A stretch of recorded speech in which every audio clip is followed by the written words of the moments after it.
আসসালামু আলাইকুম দর্শক বন্ধু, এই মুহূর্তে আমি দাঁড়িয়ে রয়েছি হচ্ছে ময়মনসিংহ জেলার হালুয়াঘাট উপজেলার বীরগুছিনা গ্রামে, একেবারে জাতীয় মহাসড়কের পার্শ্ববর্তী একটা জায়গাতে। আজকে আমরা কথা বলবো হচ্ছে একটা ব্যতিক্রম ধর্মী চাষাবাদ নিয়ে, বিশেষ করে এই অঞ্চলের জন্য। আপনারা হয়তো জানেন যে ময়মনসিংহের হালুয়াঘাট, পাশে হচ্ছে শেরপুরের নালিতাবাড়ি, এগুলা কিন্তু একটু নিচু এলাকা। সাধারণত এখানে হচ্ছে একটু বৃষ্টি হলেই পানি জমে যায় জলাবদ্ধতার কারণে। এখানে অন্য যে সবজি বা ফসল সেগুলো চাষাবাদ কম হয়ে থাকে। বেশিরভাগ ক্ষেত্রে আমরা দেখেছি যে হচ্ছে ধানের চাষাবাদটা বেশি হয়। কিন্তু সেই জায়গা থেকে দাঁড়িয়ে একজন কৃষি উদ্যোক্তাকে আমরা পেয়েছি, রাশিদুল ইসলাম। উনি হচ্ছে বীজপাতা কোম্পানির একটা দারুণ জাতের তরমুজের চাষ করেছেন, জাতটার নাম হচ্ছে বিগ বাইট জাত। ওনার সাথে আমরা একটু আগে কথা বলেছি। যতটুকু তথ্য পেয়েছি, এই জাতটা হচ্ছে তীব্র শীত ব্যতীত, অর্থাৎ তীব্র শীতের যে 2 মাস বা 3 মাস, এটা ব্যতীত সারা বছরই এটার চাষ করা যায়, বীজ বপন করা যায়। তো এখন মোটামুটি যে সময়টা চলছে, এই সময় কিন্তু বাজারে তরমুজ নাই। এখন তরমুজ তুলতে পারলে একটা ভালো দাম পাওয়ার চান্স কিন্তু থাকে। সেই হিসাব করে একটু মাথা খাটিয়ে, একটু বুদ্ধি খাটিয়ে উনি কিন্তু বীজপাতার এই দারুণ জাতের তরমুজ চাষ করে বেশ সফলতা পেয়েছেন। আজকে ওনারই সফলতার চিত্র উঠে আসবে আমাদের উদ্যোক্তার খোঁজের পর্বে, এবং আপনারাও জানতে পারবেন যে কোন সময়কার কোন চাষটা করলে বেশ লাভবান হওয়া যায়। আর আপনারা যারা হচ্ছে ময়মনসিংহ বা শেরপুর অঞ্চলে রয়েছেন, তাদের যে সকল মাটি রয়েছে, সকল মাটিতে কি ফসলটা ভালো হবে, এরকম একটি পরামর্শমূলক তথ্যচিত্র আজকে উঠে আসবে সাহেব আলীর ক্যামেরায়। আশা করছি সঙ্গে থাকবেন এবং উপভোগ করতে পারবেন দারুণ তথ্যচিত্র। চলুন শুরু করা যাক।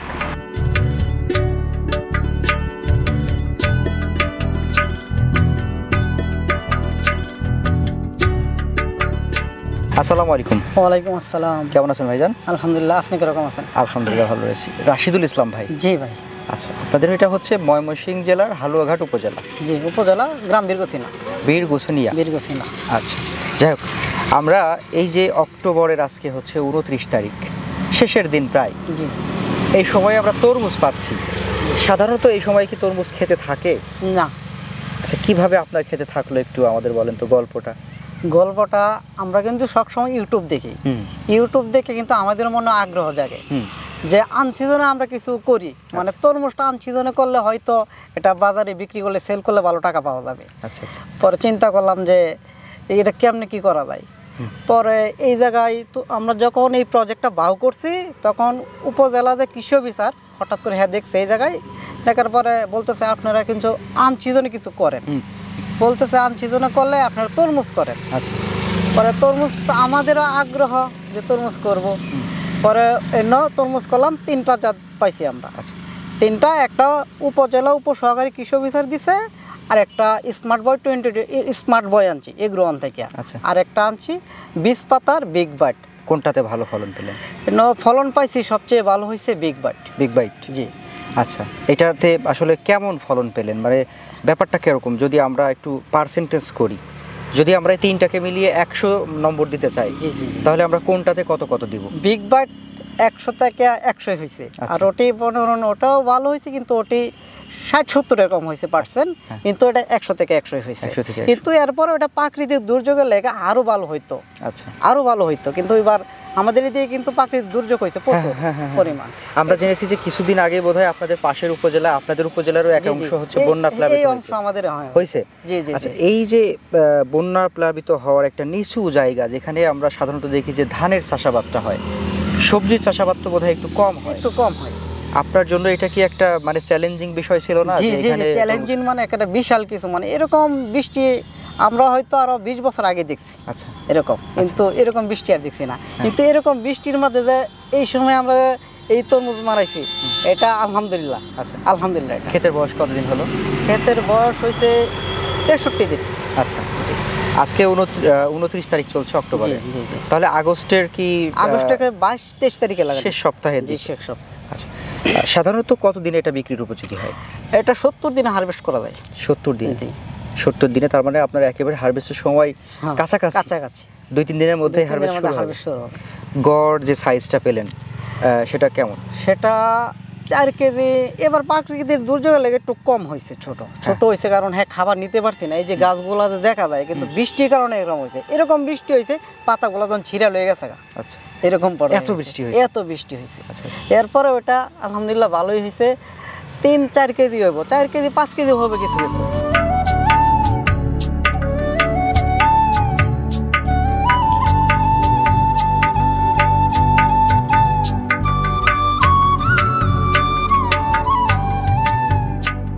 খেতে আসলে তরমুজ ঝুলে আছে, ব্যাপারটা খুবই লোভনীয় ব্যাপার। আর বিশেষ করে যারা হচ্ছে তরমুজ খেতে পছন্দ করে, তাদের তো আসলে এভাবে সামনের উপরে পাকা তরমুজ যদি থাকে, তো একটু মানে নিজেকে আটকে রাখাটাই কঠিন। আমারও খুব খেতে ইচ্ছা করছে। আমি এই জায়গায় যে 24 ঘন্টায় থাকি ইনশাআল্লাহ। থাকার পরে কেউ না কেউ আসতেই আছে প্রতিদিন, সব সময় তরমুজের জন্য। মানে শিয়ালে আক্রমণ করে নাকি?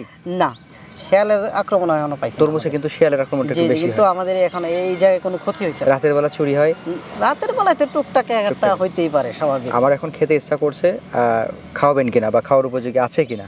উপযোগী আরো হয়তো 3-4 দিন পর লাগবে এটা আমাদের, কিন্তু দেখলে পাও ইনশাআল্লাহ। আচ্ছা আচ্ছা, মোবারক তো দিই একটা তরমুজ দেখ, আসতে দিকে পাওয়া যাবে তো খুঁজলে? জি জি পাওয়া যাবে। আচ্ছা দেখা যাক তো। মোবারক ভাই, তাই তো? জি জি ভাই, আমাদের একটা তরমুজ দেখেন তো পাওয়া যায় কিনা, পাকা তরমুজ কোথাও। হ্যাঁ, এখন কিন্তু হারভেস্টের সময় হয় নাই, তো দেখলে পাওয়া যাবে। খাওয়ার পর যদি হয়তো অবশ্যই হতে পারে। ওটা দেখ, ওটা দেখ, ওটা দেখ, এটা নিয়ে যাও। আচ্ছা দেখেন দর্শক, আমরা আজকে চেষ্টা করব হচ্ছে ক্ষেতের একটা পাকা তরমুজ খেয়ে এটার স্বাদ কেমন হয়েছে এটা একটু আমরা বোঝার চেষ্টা করব। আর পাশাপাশি আমাদের সাথে আরও কিছু দর্শক ভাইরাও আছেন, সবাইকে আমরা আজকে দিব এবং দেখার চেষ্টা করব যে সবার কাছে ব্যাপারটা কেমন লাগে, তাই না? এটা পাকছে? এখনো হারভেস্টের সময় হয় নাই, তো আশা করি এটা পাকা হয়েছে। আচ্ছা, আমাদের মোবারক ভাই আপনি, তাই তো? মোবারক ভাইয়ের পরিচয়টা তো একটু। মোবারক ভাই হচ্ছে আমাদের এটা পার্টনার, আমরা দুইজনে একসাথে এই প্রজেক্টটা করি। আচ্ছা, এমনিতে ওনার সাথে আপনার সম্পর্ক কি? আমাদের ভাইস্তা। হ্যাঁ, আমাদের ভাইস্তা, আমার ভাইস্তা। হ্যাঁ, চাচা ভাতিজা। আমাদের সম্পর্কটা হয়তো সমবয়সী হতে পারে, কিন্তু উনি আমার চাচা, আমি ওনার ভাতিজা। চাচা ভাতিজা মিলে একটা প্রজেক্টটা সাজাইছি। দারুণ একটা রিস্ক নিছেন তো এলাকাতে। তরুণ উদ্যোক্তা, আমরা অল্প বয়সে এটা স্বাভাবিক নিতেই পারি। আচ্ছা হ্যাঁ, এখন তো আসলে সেই উদ্যমটা আছে। আমাদের এই স্মার্ট ভাবে তো আর আগের যা ব্যবসা যারা করছিল ওরা তো আর এইভাবে করতে পারে না, তা আমরা এইভাবে করছি। অনেকজন এই নামে এই জায়গায়, মানে আনসিজনে কালকাও একজন আসছে, তা আনসিজনে তরমুজ, এটা আশ্চর্য হয়ে গেছে। জি জি জি জি। আচ্ছা দর্শকদের আমি একটু দেখাই। দর্শক, এটা হচ্ছে আমাদের বিগ বাইট। জি, বিগ বাইট 20 পাতার। জি, বেশ দারুণ হচ্ছে, একটা শেফ হয়েছে। এখন ভাইরা দাবি করছেন যে এটা খাওয়ার উপযোগী হতে পারে, একটু টেস্ট করি আমরা। হ্যাঁ, কাটা দেখা যাক। হ্যাঁ, বিসমিল্লাহ বলে শুরু করি, আল্লাহ পাকের নিয়ামত। ধরেন, হ্যাঁ, এই কাটটা কেমন হইলো, আশা করতেছি অনেক ভালো হইব।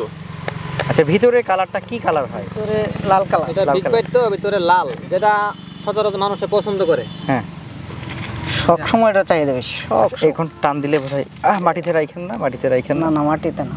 হ্যাঁ, অনেক সুন্দর লাল হয়েছে, দারুণ লাল হয়েছে। কিন্তু এই যে অসময়ে এরকম সময় হচ্ছে লাল হবে, আমরা একটু দেখাই, আমরা একটু ক্লোজ করি। হ্যাঁ, ক্যামেরাটা এখানে ক্লোজ করে দেখাই। এই যে কালারটা মাশাআল্লাহ, দারুণ একটা ঘ্রাণ আসছে কিন্তু। হ্যাঁ জি জি ভাই, একটু স্লাইস করেন একটু। হ্যাঁ, কয়েকটা চিকন করে। আমি ধরছি এক সাইডে থেকে। আর দর্শক, আপনাদের যাদের লোভ হচ্ছে তারা কিন্তু এই যে ময়মনসিংহের হালুয়াঘাটে এসে আমাদের হচ্ছে এই যে ধারা বাজারের পাশেই গ্রামটা, এখানে এসে আমাদের এই যে ভাইদের প্রজেক্টে আসতে পারেন। যদি আসেন তাহলে কিন্তু এরকমের দারুণ দারুণ হচ্ছে রসালো তরমুজ খেতে পারবেন, তাই না?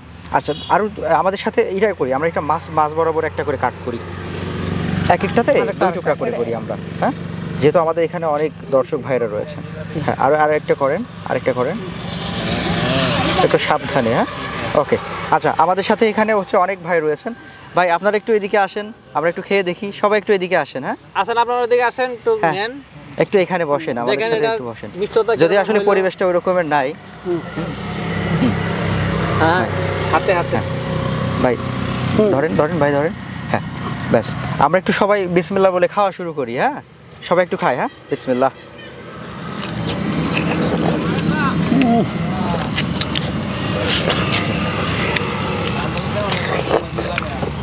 আমরা একটু দর্শকদের দেখি, দর্শকরা খেয়ে কেমন তাদের আসলে মুখের অনুভূতিটা কেমন।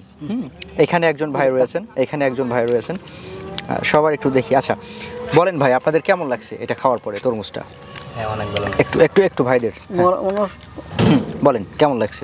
খুব মিষ্টি, ভালো লেগেছে, খুব মিষ্টি, খুব মিষ্টি। আচ্ছা ভাই আপনি একটু বলেন। তরমুজটা খেতে অনেক সুস্বাদু, খেতে অনেক টেস্ট। আচ্ছা আপনি? এটা অনেক সুন্দর, খেতে অনেক সুস্বাদু, অনেক মিষ্টি। আচ্ছা এই যে অসময়ে না তরমুজটা, এই সময় কি তরমুজ কখনো পাওয়া যায়? না, এই ব্যাপারটা কেমন লাগছে যে এই সময়ে যে শীতের শুরুতে তরমুজ খাচ্ছি আমরা, এই ব্যাপারটা কেমন লাগছে? ওই ব্যাপারটা মানে একবারে একটা আলাদা একটা ব্যাপার না, আলাদা একটা ব্যাপার। বলার বাহিরে। হ্যাঁ গরমের মধ্যে তরমুজ খাই, এখন যে হালকা ঠান্ডা ভাব, এখানে তরমুজ খাচ্ছি আমরা, তাই না? আচ্ছা ঠিক আছে ভাই, ধন্যবাদ। হ্যাঁ তাহলে আমরা একটু মোবারক ভাইয়ের সাথে কথা বলি। মোবারক ভাই, আমরা ভাইয়ের সাথে অনেকক্ষণ কথা বললাম, আপনার সাথে একটু আমরা কথা বলবো এটার চাষাবাদের ব্যাপার নিয়ে, খরচ আয় ব্যয়ের ব্যাপার নিয়ে। তবে তার আগে বলেন কেমন লাগলো আপনার খেতে তরমুজ? স্যার অনেক ভালো, এটা তরমুজটা খাইলাম, আর নিজের হাতের চাষাবাদ চাষের, হ্যাঁ, হ্যাঁ, হ্যাঁ। অনেক আনন্দের বিষয়। আচ্ছা আচ্ছা, আর এই সময়ে আমাদের অত্র অঞ্চলে কোনো সময় এই তরমুজটা আমি পাইও নাই, এই প্রথম আমি নিজে চাষ করে খাইলাম। আমাদের ময়মনসিংহ অঞ্চলের মধ্যে নাই। পাশে আর কেউ নাই। আচ্ছা এই আপনার এই ক্ষেতটা কতটুকু? 10 শতক আমার এই জায়গাটা, আপনার 10 শতক জায়গা আছে তরমুজের জায়গাটা। তরমুজের জায়গাটা কেমন খরচ হলো এই পর্যন্ত আসতে গিয়ে? আমার এই পর্যন্ত আসতে গেলে এই বছর একটু বেশি গেছে প্রাকৃতিক দুর্যোগের কারণে, তাই আমার সব মিলে 15 সামান্য একটু উপরে গেছে, ধরেন 15,000 17,000 হবে। 15,000। এটা কি আপনারা মালচিং পেপার সহ হিসাব করছেন? আমাদের এই মালচিং পেপার, বীজ, তারপরে ওই যে লেবার, ওই সুতা এই সব মিলিয়ে এই টাকাটা গেছে। সব মিলাই 17,000-এর মতো। 17। এখন যে ফলনটা দেখছেন মাশাআল্লাহ, যদি আমরা আর কোনো প্রাকৃতিক দুর্যোগ এসে 3-4 দিনের মধ্যে না হয়, আমরা বিক্রি করতে পারি, তাহলে কেমন টাকা বিক্রি করা যেতে পারে? আশা করতেছি আমার এখানে অনেক যে ফলগুলো আপনি দেখতে পাচ্ছেন, বা আমি আমি ধরতে পারি যে 2,000 কেজি আছে ফল। এই জায়গা থেকে যদি আমি 1500 কেজি বিক্রি করতে পারি, মার্কেটের যে আপনার দামটা এখন আছে যা চলতেছে, তে আমি যদি 70 টাকা বিক্রি করছি, আমার পাশে টাকা ছিল, তো এটা যদি আমি 60 টাকা নিম্ন তার দামও ধরি, তাও আমার 1500 কেজি বিক্রি করতে গেলে আমার কিন্তু লাখ টাকার কাছাকাছি 90,000 টাকা আসতেছে। আর 70 টাকা বিক্রি করতে গেলে 1,05,000 হয়ে যাবে। আমরা তো বাজারে নিতে হয় না, মানে প্রতিদিন এরকম লোক আসতেছে, রেডি ডেইলি বাজারে লোক আসতেছে, কিনতে আসতেছে ক্ষেত।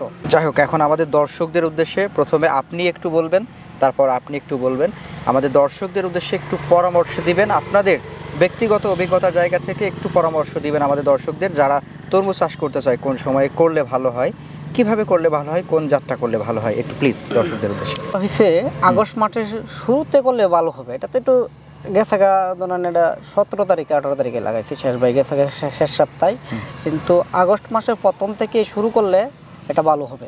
আচ্ছা আচ্ছা, জি এটা ভালো হবে, কিন্তু সবচেয়ে আমার জানা মতনে আমি কিন্তু 3টা ভ্যারাইটি করছি, 3টার মধ্যে বিগ বারটা সবচেয়ে ভালো হয়েছে। এটা ভালো হয়েছে? জি এটা ভালো হয়েছে। বলেন আমাদের দর্শকদের একটু পরামর্শ দেন, যারা নতুন কৃষক, যারা হচ্ছে তরমুজ চাষে আসতে চায়, তাদের। আমি দর্শকদের উদ্দেশ্যে বলতে চাই যে আপনারা যদি কোনো সময় এই গ্রীষ্মকালীন তরমুজ করতে চান, তা আমি মনে করি যে এই বিগ বাইট তরমুজটাই ভালো হবে আপনাদের জন্য, এবং যদি আগস্ট মাসের শুরু থেকে লাগাইতে পারেন, তো এই মাসে যে বিক্রি হয়ে যাবে বা শেষ হয়ে যাবে, শীত আসার আগে শেষ হয়ে গেলে আপনার দামটা মানে একটু ভালো পাওয়া যায়। তো সবাই ভালো থাকবেন, সুস্থ থাকবেন, আমাদের জন্য দোয়া রাখবেন। আর যারা কৃষি পর্যায়ে রয়েছেন, অবশ্যই বুঝে শুনে কোন সময় কোনটা করলে ভালো হয়, সবার সাথে তাল মিলিয়ে নয়, একটু যুগের হাওয়ার থেকে উল্টো দিকে যদি বইতে পারেন, তাহলে রিস্ক নিতে পারলে যদি লাইগা যায়, ব্যাপারটা এরকম, তাই না? তাহলে হয়তো ভালো কিছু আশা করা যায়। সবাই ভালো থাকবেন, সুস্থ থাকবেন, আজকের মতো বিদায় নিচ্ছি। রাশিদুল ভাই ভালো থাকবেন। হ্যাঁ মোবারক ভাই, আসসালামু আলাইকুম।